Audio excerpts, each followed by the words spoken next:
Class 6, this is the third video lesson from the chapter 7 magnetism. So two topics are left. One is demagnetizing a magnet, another is care and storage of magnets.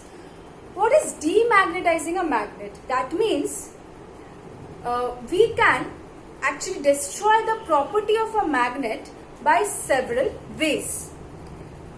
Just like we can make artificial magnets out of the magnetic substances, we can make magnets. We can also destroy the magnetic properties of a magnet. That is known as demagnetizing a magnet. Demagnetizing, that means the magnetizing property is being lost. See, it can be done in the following ways. Rough handling, that means you will notice that suppose two bar magnets, they are kept along each other for a long period of time due to their constant attraction repulsion between them. Their magnetic property keeps on reducing day by day. Also, with the rough handling, we find that gradually the magnetic property reduces. So if I have a bar magnet, after many years we will find that the bar magnet is not working properly. It's not able to attract anything, or it has lost most of its magnetic strength. So this is why we need to protect the magnets also. Okay, so we'll do that care and store later. First, let's understand the points. Then dropping the magnet on the floor several times. I don't want to show this to you, of course, and the magnet which I have with me, that will be destroyed. So that is also another case. Then hammering the magnet several times. Then this point, passing an alternating current. What alternating current is, you don't know. I don't want to teach you in this class. We'll do it in the higher class.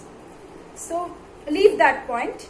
Next point, heating it to a very high temperature.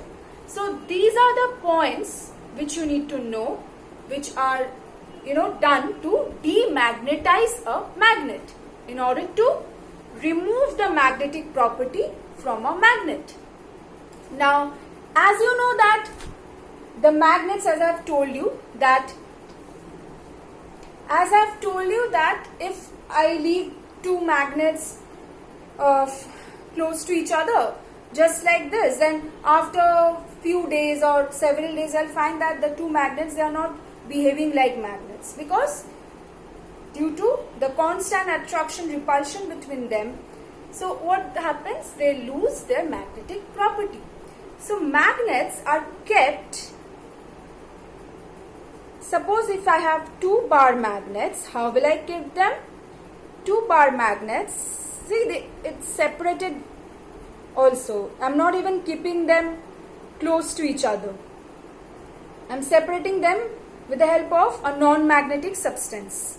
So non-magnetic substance again, because otherwise it will keep on attracting the magnetic substance, and automatically after several days, finally it will keep on reducing the magnetic property. So two iron bars are kept. Two iron bars in which, in between the two iron bars, I am keeping the two bar magnets such that opposite poles are on the same face. North pole, south pole. Opposite poles of the two bar magnets are facing one iron bar. Again, opposite poles, south pole, north pole, are facing another iron bar. Okay, so these iron bars used to protect the bar magnets are known as magnetic keepers.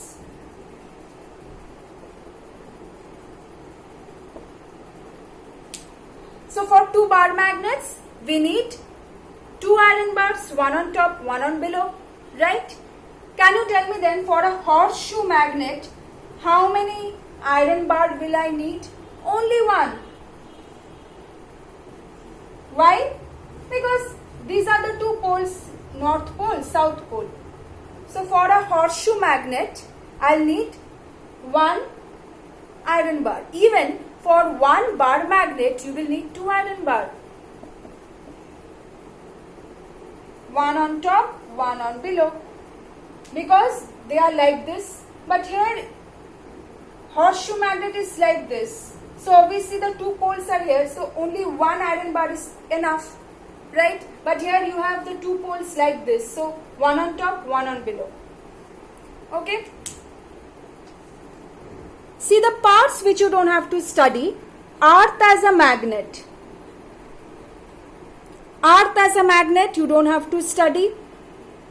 Okay?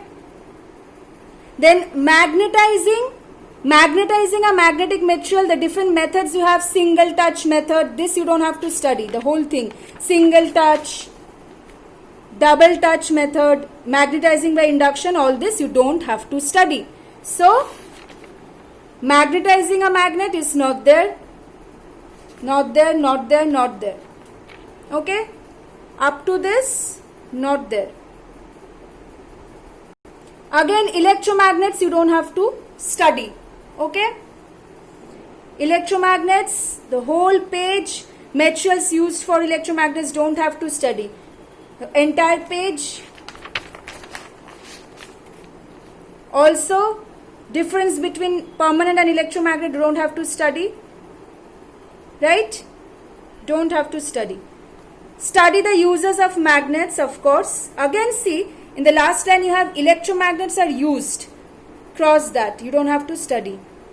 So, uses of magnets you will have to study till this only. Uses of magnets up to this.